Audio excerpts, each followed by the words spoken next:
Hello, my name's Kate Lunhart, and I'm a member of your Board of Trustees. We are so glad that you're with us this morning at the First Unitarian Church of Oakland. We are committed to becoming a community where everyone is welcome and differences are celebrated. Whoever you are, whomever you love, wherever you are on your journey, we bid you welcome. If you are new here, we invite you to fill out a newcomer Connect card online, or you can use the QR code on the card in the seats backs in front of you, or the link on our First Unitarian Church of Oakland website. Or you can leave us your contact information during coffee hour in Venti Hall or at the welcome table. Doing this helps us to help you explore what our community offers and to find ways for you to participate. Our church and Children and Families program are hosting YRUUP, the youth-led UU organization of the Pacific, this weekend. Yeah. They're also participating in today's service, and we can give them another warm welcome of applause. And stand, please. Let us see you. Thank you. Welcome, everyone.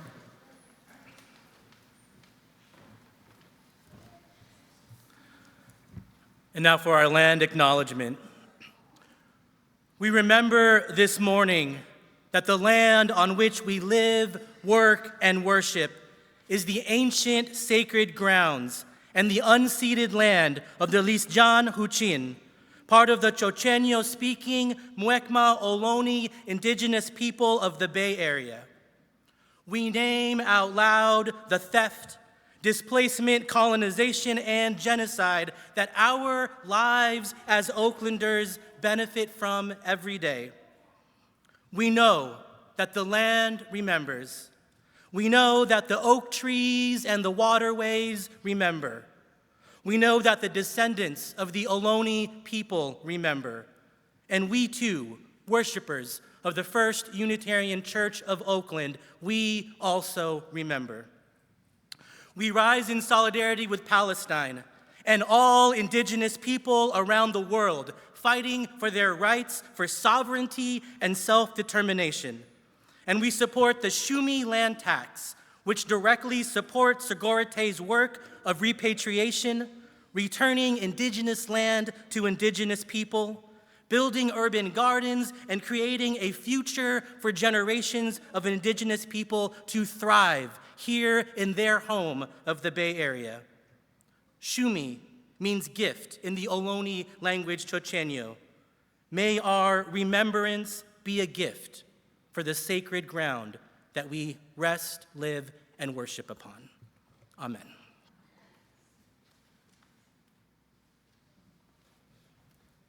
And now for our chalice lighting.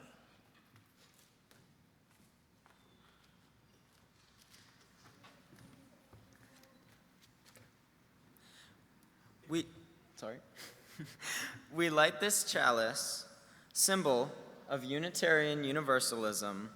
May it remind us of the divine spark in all creation, the power of love to heal what is broken, and to be grateful for life's blessings each day.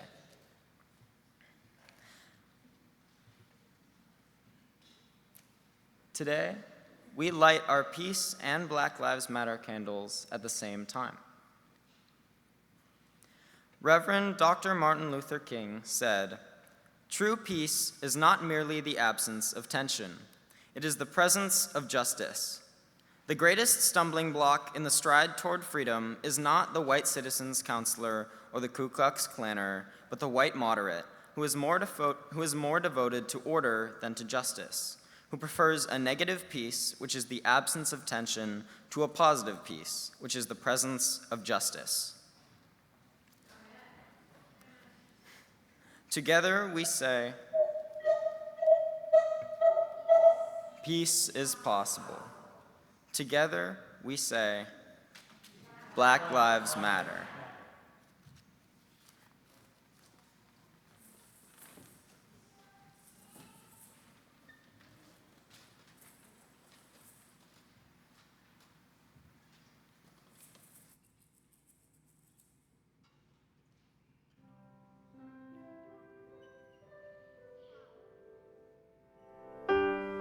Greetings, beloveds. I'm the Reverend Dr. Sofia Betancourt, and it remains my privilege to serve as president of your Unitarian Universalist Association. As we gather at the beginning of a new congregational year, we know that our shared ministries unfold in challenging and complex times. Yet we also know that our tradition teaches that love's reach is expansive enough to include everyone, that no one is excluded from worth and dignity, and that this love that we put at the center of our faith has the power to overcome the fear that silences and stills us. As my colleague C.B. Beale has said, we must be intentional about moving fear out of the center and replacing it with love over and over again, as often as is necessary. May we continue to do this work of centering love across our faith and in our own communities, and in all that this congregational year may bring. May we lift one another up as we continue to meet this moment together. Where we are in Unitarian Universalism in this moment is unique. We've named and claimed a set of shared values that define us and that can help us live into a faithful engagement with the values themselves. Well, I think people aren't looking for answers, right? But they're looking for authentic community, moral grounding, and a vision, right? Rooted in hope and action. So I think right now, our values compel us, all of us, not just us ministers, but lay leaders and congregants alike, to speak uncomfortable truths and to hold space for healing at the same time. It's more important than ever for our congregations and our buildings to be a sanctuary of radical welcome. We need to be asking, what are your access needs? What do you need to be included here? Because we need each other. We need everyone. One of the ways we do that, I think, in congregations is creating communities of collective care, doubling down on our efforts to check in on one another. Sometimes that's cards and calls and meals, and sometimes it's much more than that, showing up for our partners in the community and those collective circles of care. And when you fall in love with our justice movements and the people who power them, I think we find that together we are stronger, we're larger, we're more generous, and more connected. At a moment when the world is in denial of the sacredness of all life, the democratic process, and of the need to deal with change, that we have to stand firm, as you use, and stand on our moral ground, stand on what we believe, and we have to get into the fight, and we have to lead the fight from that place. I believe that one of our most pressing tasks as Unitarian Universalists is to claim religion loudly, boldly, unapologetically, in public, and join together with other liberal religions to tell a different story of faith from the one that white Christian nationalists are telling. They have spent decades twisting and perverting religion, poisoning people with a theology of scarcity and fear, all for the sake of building political power. It is essential for us to not cede religion to the far right. In big and small ways, we need to be continually asking ourselves, what is love calling me to do in this moment? What is love calling my congregation to do? And I really do believe that is our universalist core that says there's no one outside of the circle of love, and we're going to fight for every single one of us, because collective liberation is the vision that flows from the belief that love is at the center.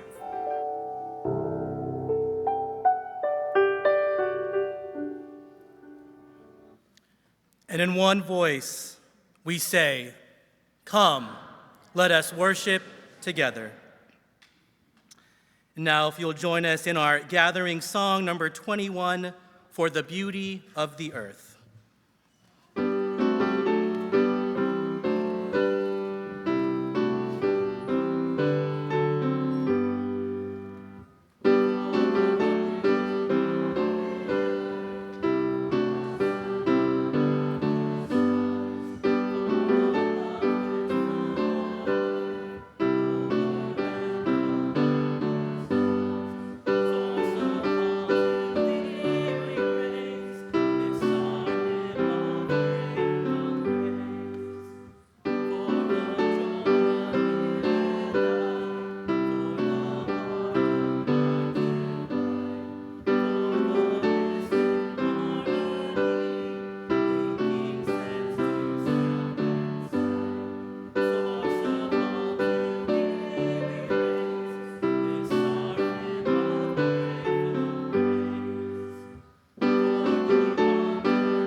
And as you heard earlier, we are the gift of having the young, religious, Unitarian Universalists of the Pacific in the house.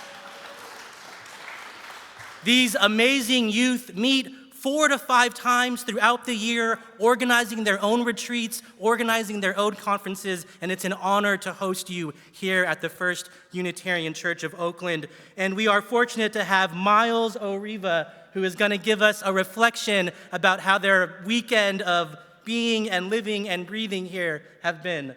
Miles, please. Thank you, Reverend Kevin. Please give me 1 second here as my laptop decided to shut itself off right before I came in. My apologies. My name is Miles, or colloquially Meters in our spaces. I am the energy chair of our council, and I am the co-chair, which means I run the council alongside our lovely facilitator, Peter Kell, who is not currently here. There we go. So, this is a short excerpt of what YRUP, or YRUP, means to me. My first event was 2 years ago, at YRUP's week-long event in the woods known as Wookiee. I showed up nervous, I showed up scared, I was anxious and alone, there was no cell reception, only trees, and those trees seemed to suck away all of my self-confidence that typically would have hidden itself in my phone. But before I even got to my cabin 24, I believe, to put my stuff away, I was stopped by another kid, also named Miles, who declared me as his rival.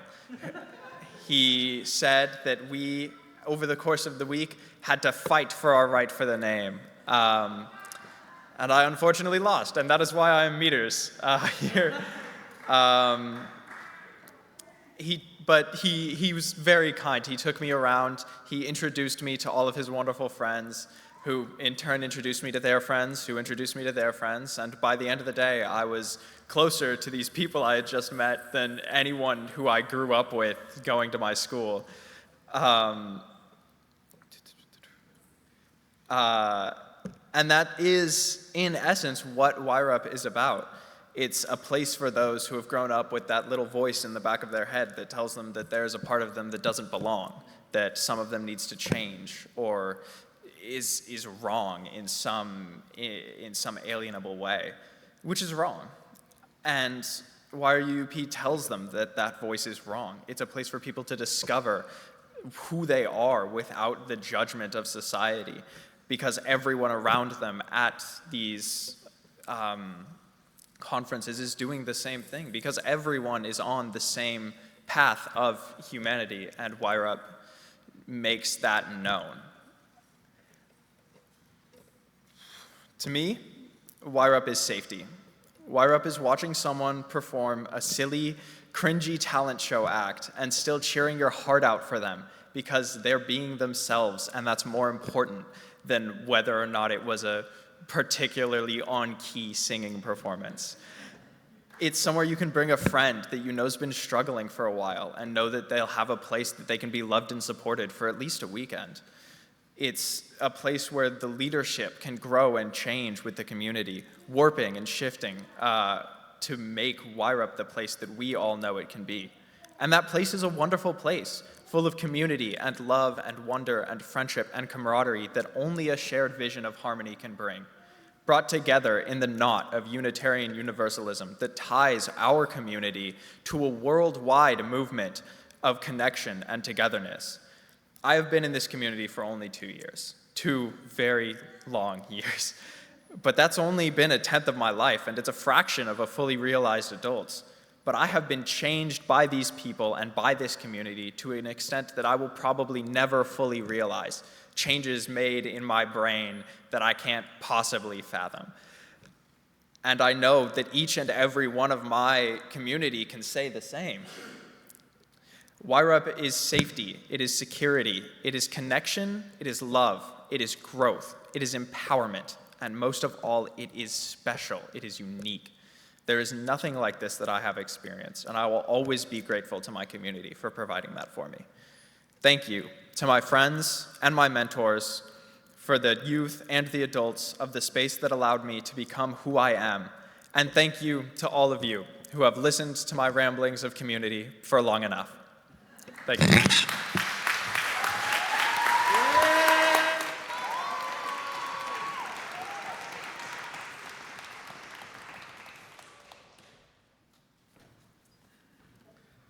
I heard I have been changed. Thank you so much, Miles, for that. And now Jeff is going to sing our children out.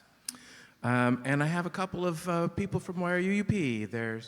We've got, going to have a little announcement as well.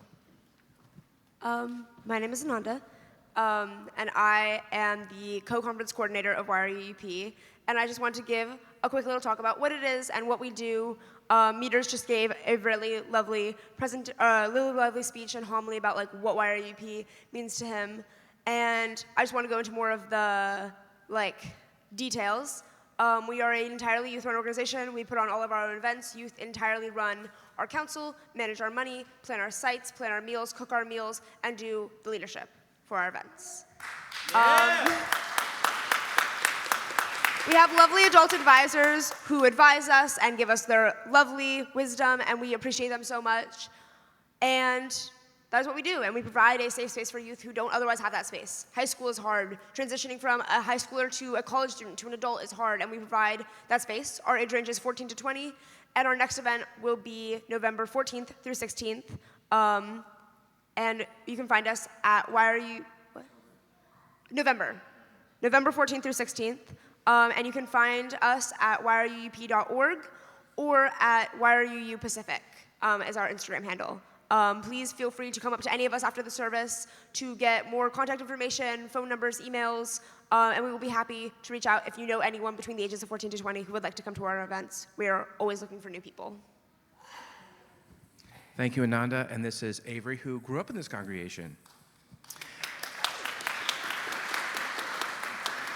And now we're going to sing the kids out with Go Now in Peace. And if people who are on the edge of the aisles want to stand up and make the little arch, because we kind of used to do that, it's kind of a fun thing for the kids to go out under the arch. Kids, you got to start up front if you want to go under the arch. So come on up.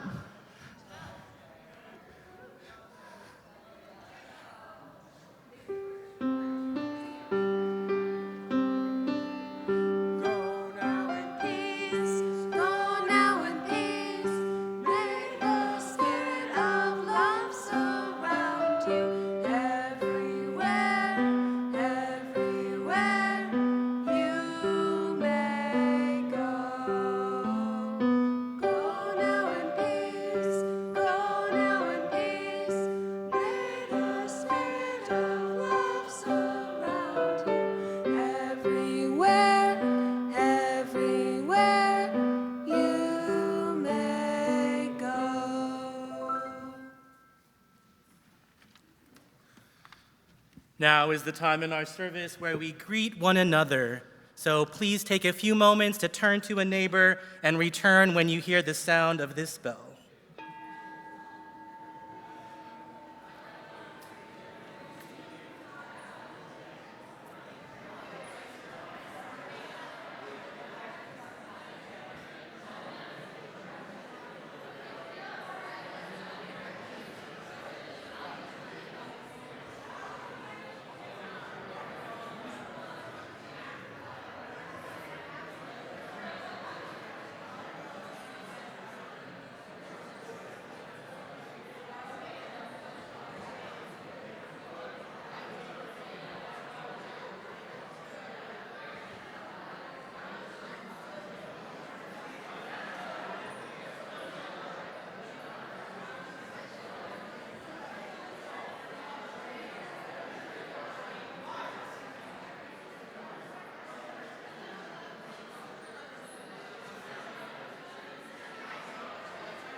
There'll be more chance to talk later, and as we come back from our moment of community building, I'm super excited for this next sing-along.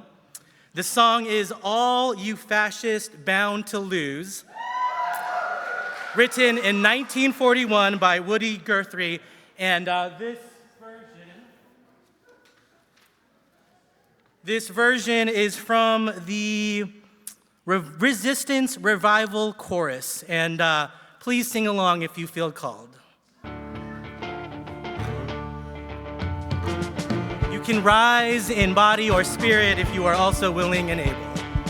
I'm gonna tell you fascists, sure might be surprised. There's people in this world, and we're getting organized. You bound to lose, you fascists bound to lose.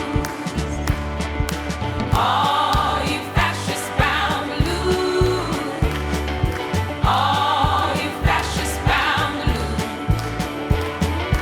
All you fascists bound to lose. You bound to lose, you fascists bound to lose.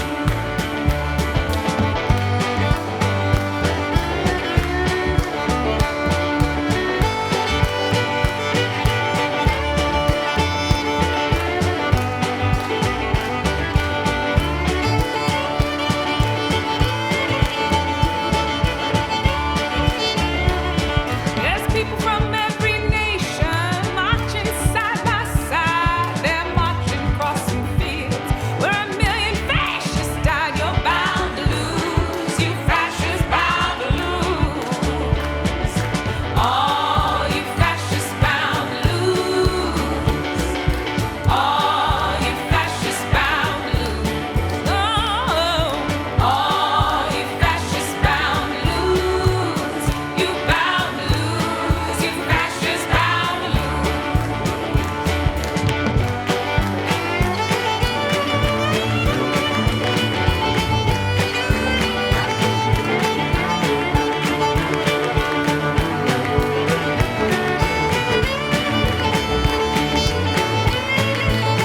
lose.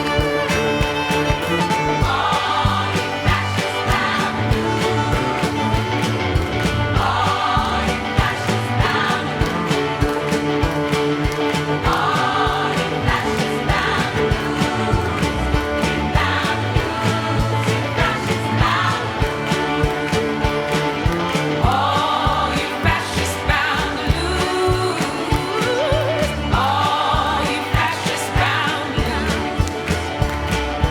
All you fascists bound to lose. You bound to lose, you fascists bound to lose.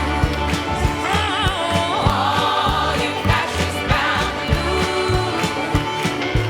All you fascists bound to lose.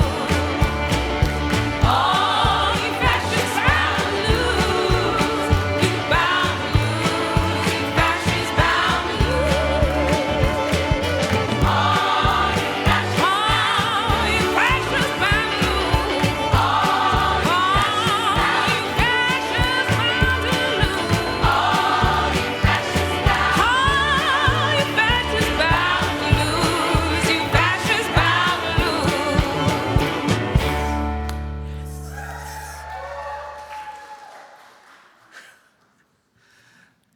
Thank you. That was so beautiful. And now we have a responsive reading. So in this responsive reading, there's a part for myself and there's a part for you as the people.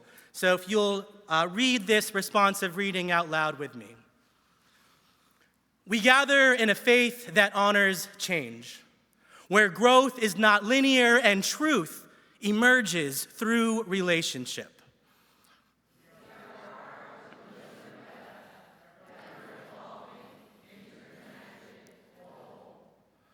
Like birds in murmuration, like fungi beneath the forest floor, like water shaping stone. We are shaped by each moment of connection.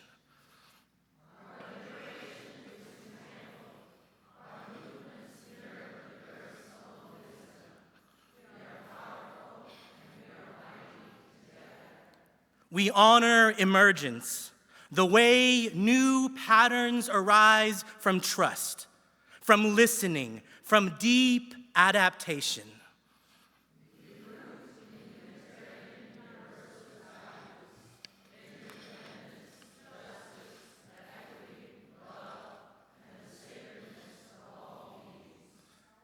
Let us be fractal in our faithfulness, letting our smallest acts reflect our greatest commitments.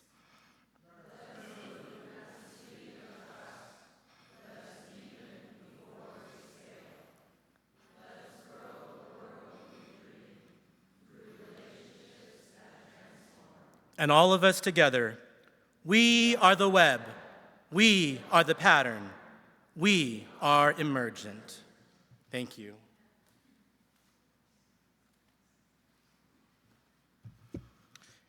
And now is the time in our service for our embracing meditation.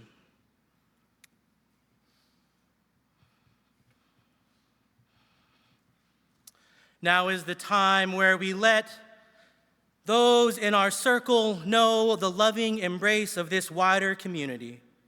So now please speak the names, speak your joys, speak your sorrows that we wish to memorialize, celebrate, and remember today in an embracing meditation.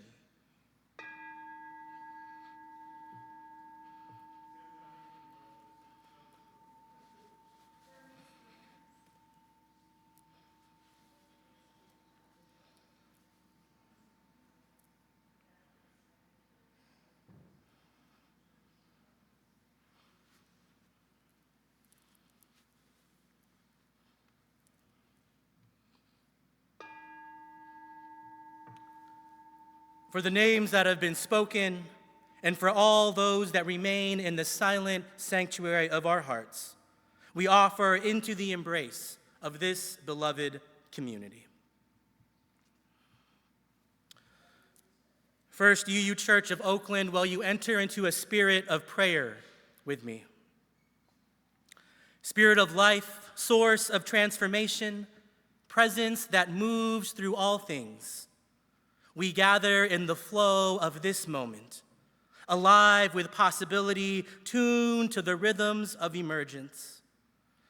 As our collective breath rises together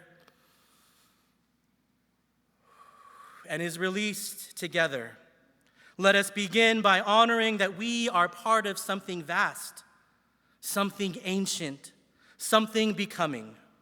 We are not separate from the earth, or from each other, or from the movements that pulse with liberation around us.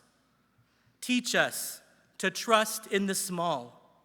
Let us remember, as Adrienne Marie Brown says, that what we practice at the small scale sets the patterns for the whole system. May our choices reflect the world we dream of, a world where justice is embodied, where love is not just a feeling but a practice, where no one is disposable. When the future feels uncertain, remind us, O Spirit of life, that change is not linear, that transformation often comes quietly, in the compost, in the chaos, in the unexpected spirals of growth. Help us release our grip on control and instead root us in our loving relationships that can hold us as we stretch and as we shift. May we be like nature, my friends, adaptable, interwoven, responsive, and resilient.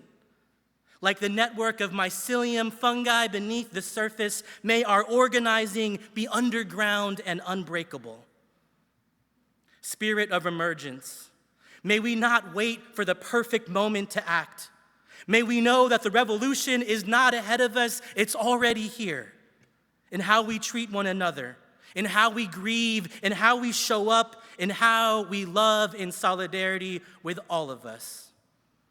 In this spirit, we commit ourselves again and again to moving fear out of the center and replacing it with love. Amen. Ashe. Blessed be.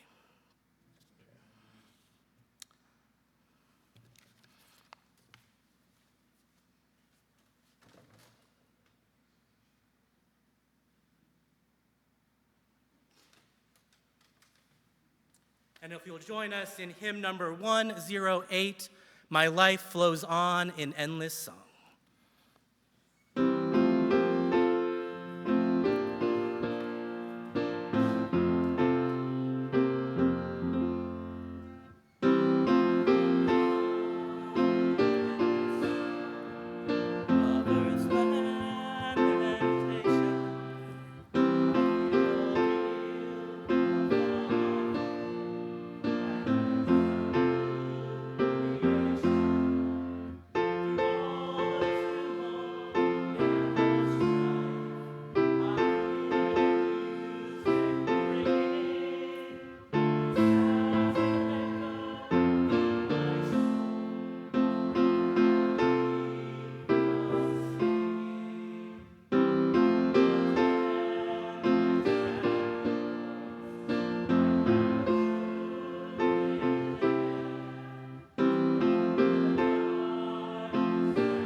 All that you touch, you change.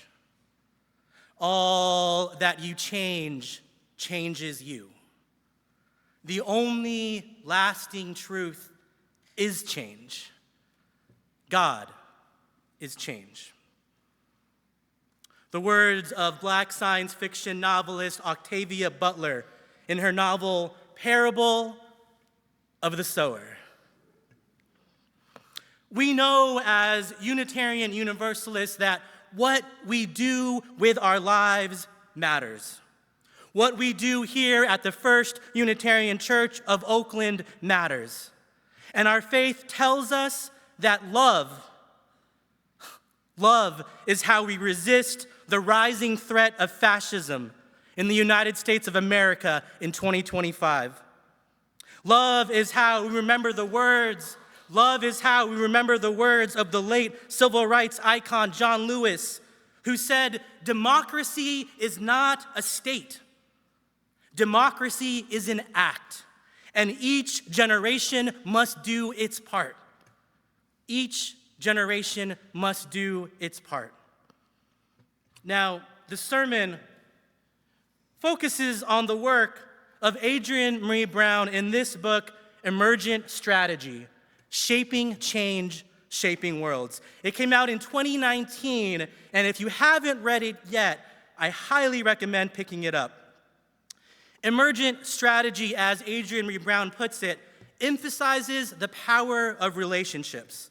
She says that the strength of our movement is the strength of our relationships. Scaling up would mean going deeper, being more vulnerable and more empathetic. This focus on connection makes us feel valued and integral to this strategy.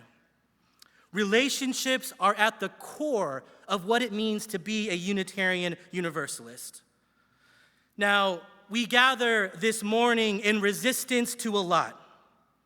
We gather in resistance to very real threats domestically and abroad. Threats of fascism, racism, sexism, homophobia, Islamophobia, ableism, the climate crisis, and multiple other polycrises of our time. We gather as Unitarian Universalists rooted in love, curiosity, and respect.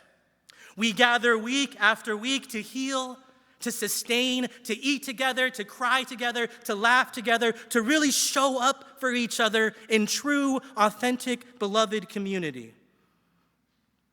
Adrian says that small is good, small is all. The large is a reflection of the small, and it's about fractals and patterns that repeat on a universal scale. Emergence is the way that complex patterns and systems arise out of a multiplicity of relatively simple interactions. Emergence emphasizes critical connections, authentic relationships, and listening with your whole body, your whole mind, your whole spirit. We also mark this Sunday the fall equinox, where the light of day is equal to the dark of night. As we enter into this time of sacred balance and transformation, I have a question for you, First Unitarian Church of Oakland. What is no longer serving you? What do you need to let go of to create room for something new, something fresh, something never possible before? Who are we now as you use? Who do we need to become to meet the needs of this moment?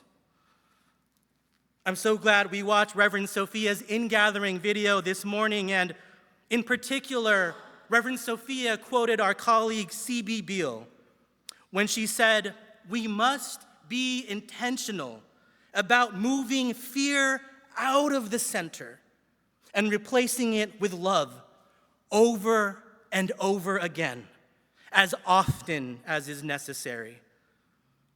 Now is the time to let go of everything holding us back, to let go of the fear, to let go and reach out and be vulnerable, to try something new, to build authentic community, to deepen our anti-racist, anti-fascist commitments like our collective futures depend on it, because it does.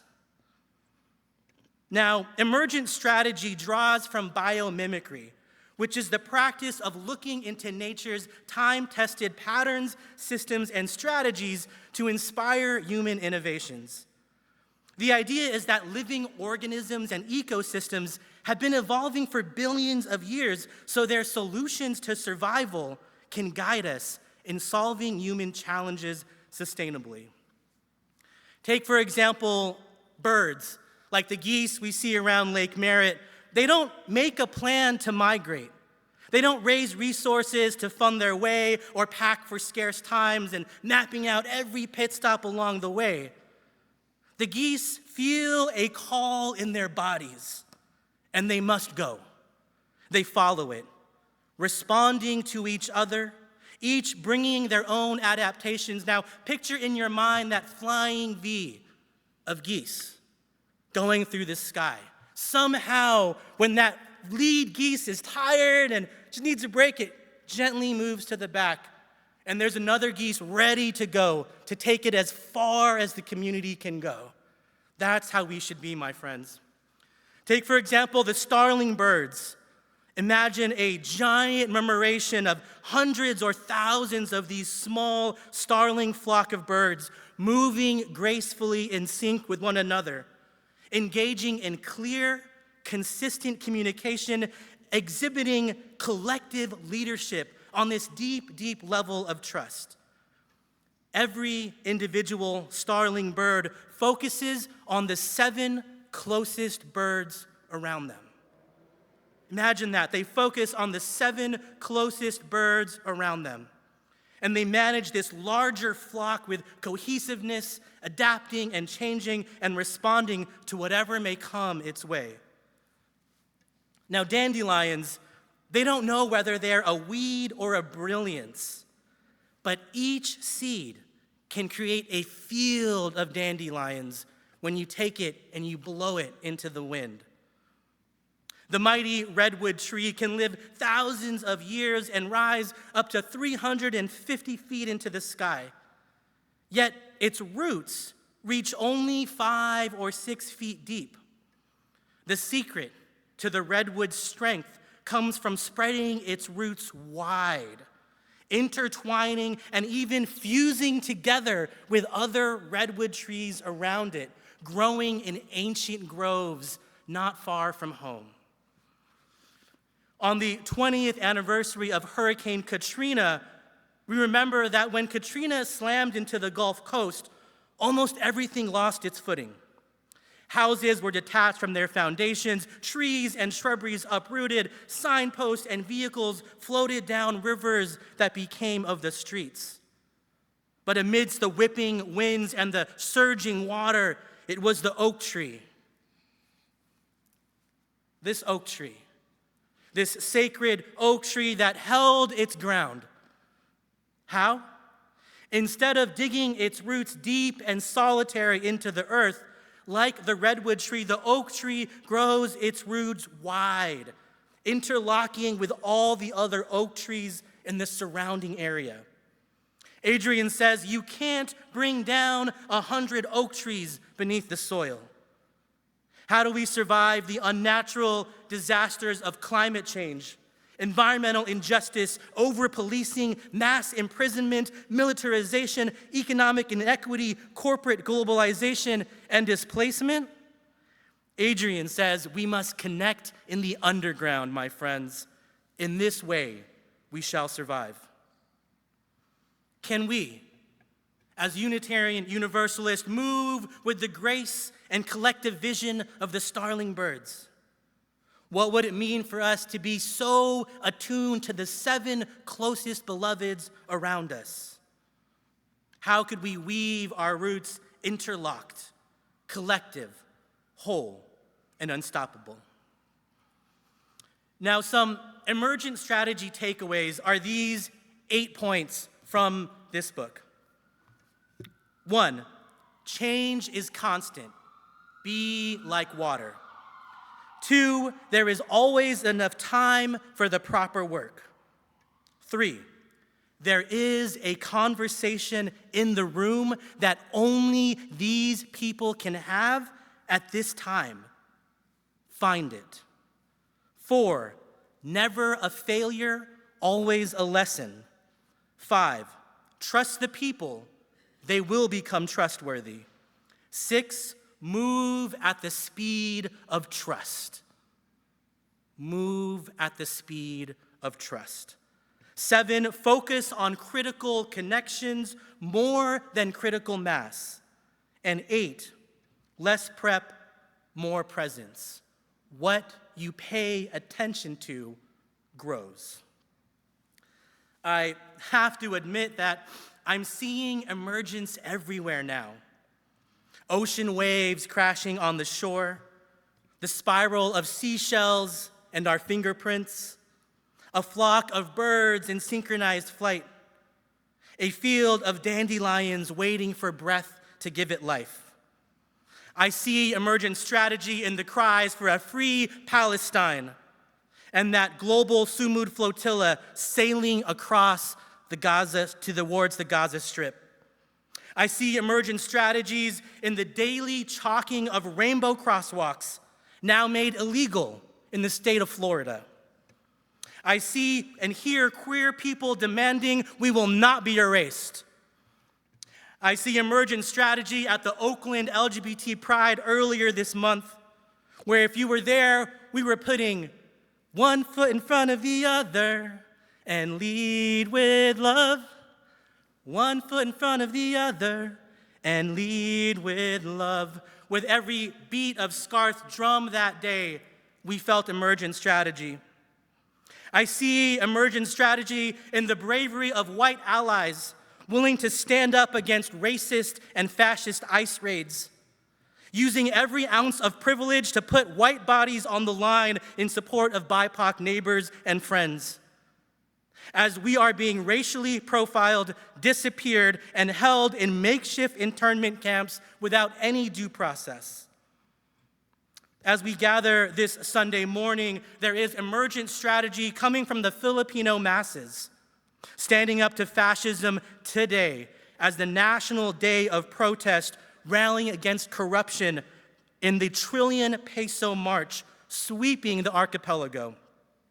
The Filipino people are rising up in remembrance of the 53rd anniversary of the declaration of martial law and the 20-year United States-backed dictatorship of Ferdinand Marcos. In that same vein, Philippine journalist Maria Ressa, who is the Nobel Peace Prize laureate of 2001, was on Jon Stewart's Daily Show on Friday. Does anybody watch The Daily Show? Daily Show on Friday, check it out. Maria Ressa is the guest speaker. And she says, it's better to face your fear than to run from it, because running from it won't take away the fear. When you face it, you have the chance to conquer it. Maria has been warning the United States for decades now, and she says that democracy is fragile. You have to fight for every bit, every law, every safeguard, every institution, every story. You must know how dangerous it is to suffer even the tiniest cut. This is why I say to us all, we must hold the line. Unitarian Universalists are no stranger to holding the line. From women's suffrage to the March on Selma in 1965, to LGBTQ rights, to a free Palestine, to an Oakland rooted in collective liberation, our faith tells us that no one is free until all of us are free. We must be intentional about moving fear out of the center and replacing it with love. Beloveds, the future is in our hands. May we be ready to build the new world out of the ashes of the old. What is love calling you to do in this moment? What is love calling us as a church community to do in this moment? What role will you play in the revolution that is already here? Amen. Kapalaran, may it be so.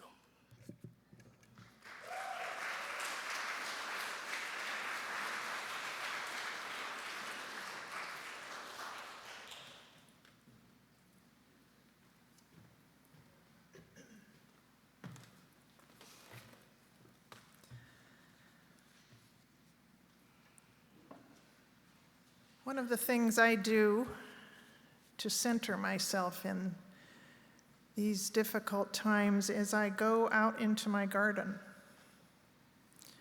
And as I work in my garden, I watch the growing vines and shrubs, the different flowers and leaf shapes, the hummingbirds, chickadees, wrens, the oak titmouses, or are they titmice? I'm not sure. Wasps, bees, butterflies, ants and worms, squirrels, occasionally rats, or a stray cat, even a possum or two. Each of these beings inhabit its own part of my garden. The pipevine climbs, the creeping thyme roots, the hummingbird zooms between kufia blossoms, which to the worms in their tunnels might well be invisible. The ants hurry with such intention back and forth between the stepping stones, while the squirrels leap from one branch to another, paying them no heed. And the titmouse, searching for bugs and seeds under the lemon verbena, doesn't care about me digging nearby, except that I should go away and leave her in peace. Each role separate and distinct. But each relies on the work of the others to sustain the whole. Together they are the living picture of the interdependence of all beings of which we are a part. Here at First Unitarian, we each have our roles too. Some fly high, some dig deep, some are pollinators. Some turn what no longer serves to compost. Some sow and some gather. And we need all of this to happen, each in its turn. And right now is the moment for gathering, for collecting the financial nectar that supports the work of the church. Would the ushers please come forward for our offering? This month, half of what we collect will be given to East Bay Sanctuary Covenant, a group which supports immigrants in our community. So please give freely and abundantly to support their work and our work as the connected ecosystem that is the First Unitarian Church of Oakland. If it's your first time here, please feel free to let the basket pass you by. Your presence is gift enough.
Please join in saying the words on the screen. To the work of the church, which is weaving a tapestry of love we call community, we dedicate ourselves and these our offerings.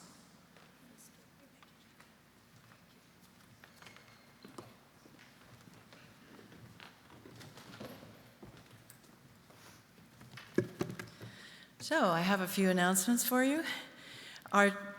After the service today at noon, the Immigration Justice Team will be meeting.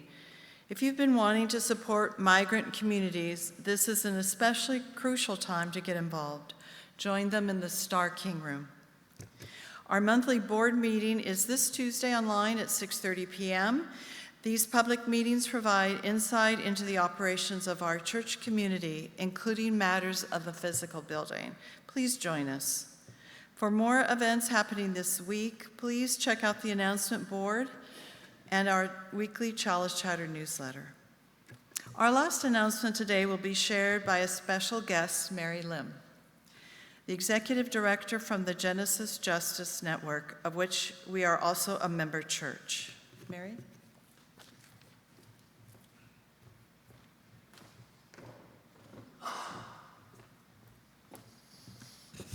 Good morning. Thank you so much to the worship team for making space for me to get up here to let you know about the 9th annual Genesis Be the Change breakfast on September 27th at 8:30 a.m. In Wenty Hall. As you know, because of the membership of First Unitarian and your commitment to justice, your congregation, and to justice by your congregation, Genesis trained and supported leadership to do 100+ intentional one-on-one conversations earlier this year. It is our belief that in order to be the change we want to see in the world, a quote attributed to Gandhi, we need to know each other and hear each other's stories. As Reverend Kevin said, building relationships is at the heart of your identity as you use.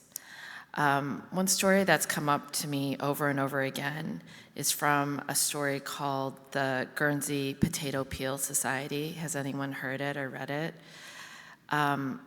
It is an island near Great Britain that was occupied by the Nazis during World War II. And one of the first things they did after conscripting all the food and the land from the farmers was they outlawed congregants, like congregating, meeting together. So all the people had to be isolated from one another. And this potato peel society was able to circumvent that by creating kind of a fake book club. And they used being together as the ultimate act of resistance, also a way to survive. With that in mind, I invite all of you to join other Genesis members to break bread, eat eggs, and resist. This breakfast on Saturday, September 27th, will kick off a period of choosing the next set of Genesis issues. You, First Unitarian, could impact the organizing plan of our coalition of churches for the next few years. Right now, the number one issue, probably will not surprise you, is ICE response and defense. As a daughter of Chinese immigrants from the Philippines, I know that love is calling us to stand up for people. The Genesis Breakfast is free. It is a way that we raise funds for our mission. Will include music, poetry, and an inspirational vision of our justice work. You can register on the QR code on the flyers, which I have placed by the exits. If QR codes make you grumpy and they are not available to you, just see me and I can register you. It'll be next week, early in the morning on Saturday, and I hope to see you. Thank you.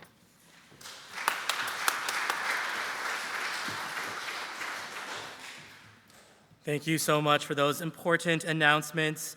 Now, if you'll join us for our closing hymn, number 163, For the Earth Forever Turning. And if you would rise in body or spirit for our closing hymn, thank you.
Never has it been more true than now.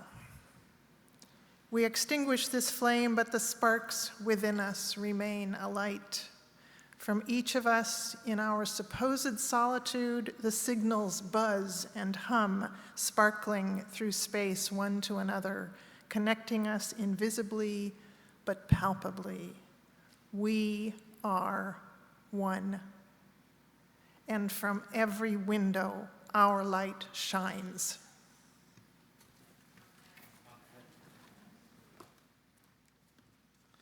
And our closing words for our service are from South Asian activist Arundhati Roy.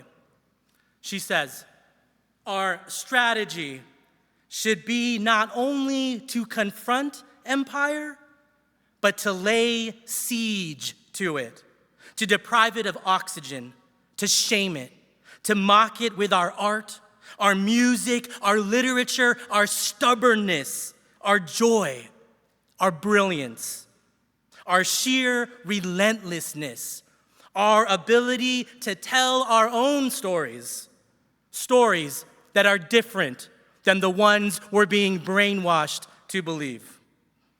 Another world is not only possible, she is on her way.